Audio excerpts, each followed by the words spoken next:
গাজা উপত্যকা, যুদ্ধের ক্ষত আর বোমার শব্দে অভ্যস্ত এই জনপদ আজ প্রকৃতিও যেন তার রুদ্র রূপ ধারণ করেছে। মরুভূমির ঝড় আসছে পড়েছে অসহায় ফিলিস্তিনিদের উপর। ধূলিকণায় আকাশ অন্ধকার, চোখ মেলতে কষ্ট, নিঃশ্বাস নিতে কষ্ট। আশ্রয়হীন মানুষদের জন্য এই ঝড় যেন মরার উপর খাড়ার ঘা। ক্ষুধার যন্ত্রণা, তৃষ্ণা, এখন আর এই ধুলোর অত্যাচার। বোমার আঘাতে ভেঙে পড়া বাড়িঘরের ইটের টুকরোগুলো আজ ধুলোর সাথে মিশে যাচ্ছে। প্রকৃতিও কি গাজার এই অসহায়ত্বের সাথে মিশে যেতে চাইছে?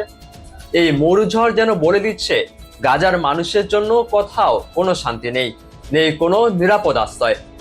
গাজার শিশুদের চোখে জল আর মরুঝড়ের ধূলিকণা সব মিলিয়ে এক বিষণ্ণ গাজা। এই ছবিগুলো আমাদের মনে করিয়ে দেয়, গাজার মানুষের কষ্টের কোনো সীমা নেই। আমরা শুধু পারি তাদের জন্য দোয়া করতে।